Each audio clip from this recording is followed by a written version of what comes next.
Selamat pagi semuanya. Ketemu lagi sama Ibu Perdama ya, guru kelas 2B. Nah, lanjut pembelajaran kita nak. Tapi ingat satu hal, tetap bersyukur, berdoa ya, patuh kepada keluarga.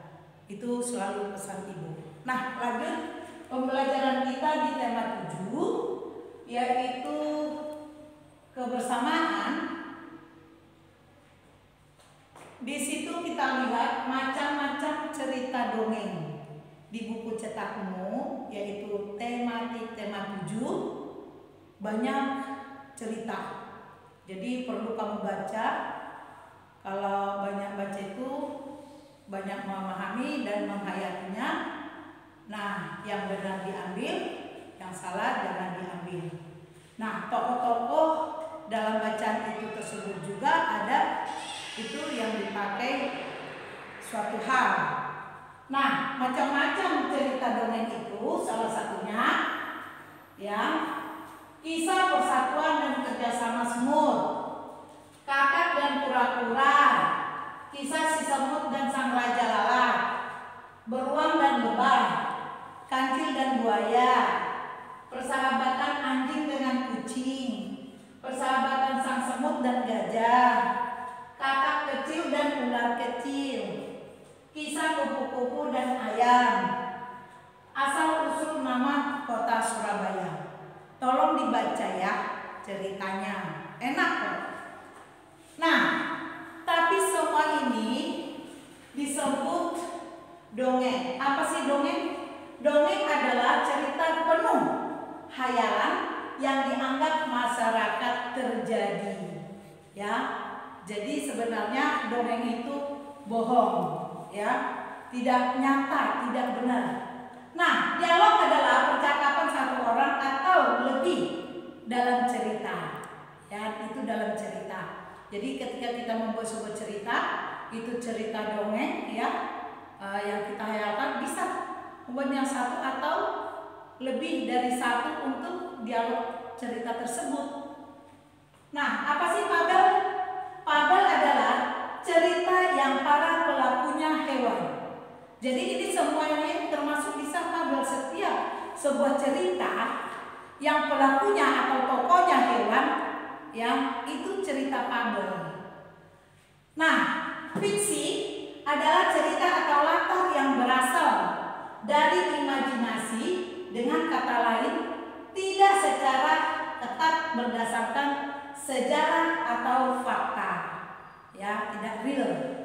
Nah, fiksi bisa diekspresikan dalam beragam format termasuk tulisan, pertunjukan langsung, contohnya film, acara televisi, animasi, permainan video, dan permainan peran.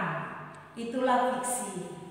Nah, pengertian fiksi adalah rekaan khayalan yang tidak nyata.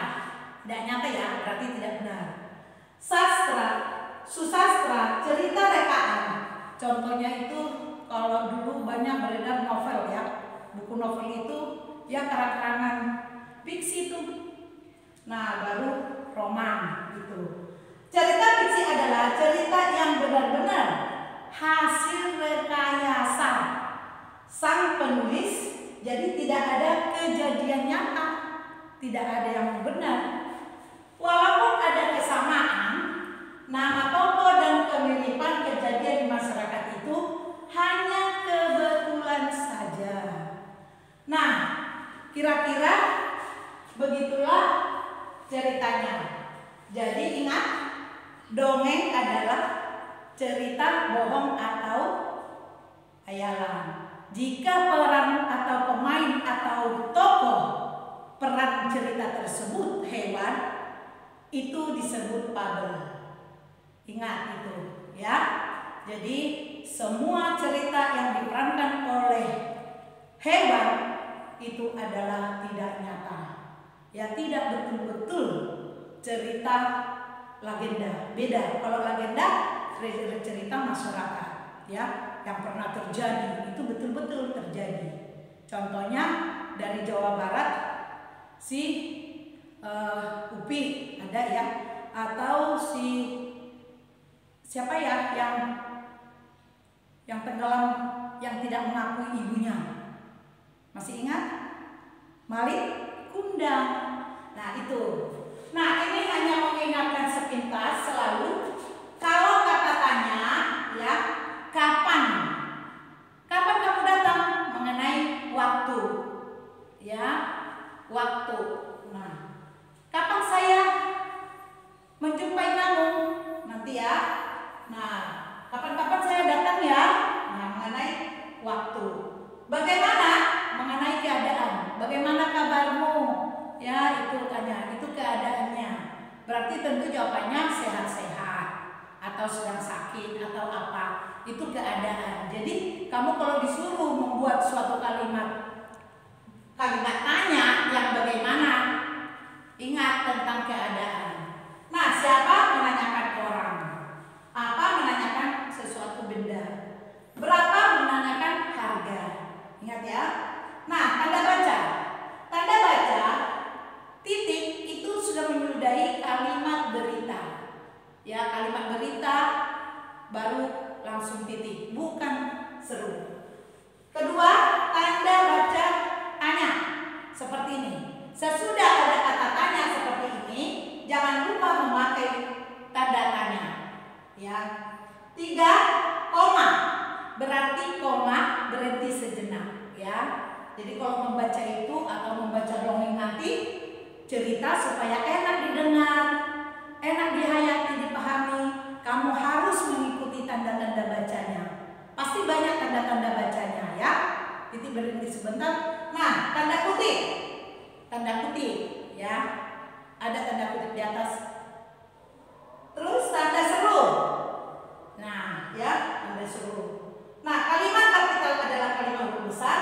Huruf besar dipakai permulaan kalimat, nama orang, nama negara, dan nama tempat atau daerah. Jadi kira-kira seperti itu pembelajaran kita pada pagi hari ini. Nanti kita lanjutkan kembali. Sampai jumpa. Thank you.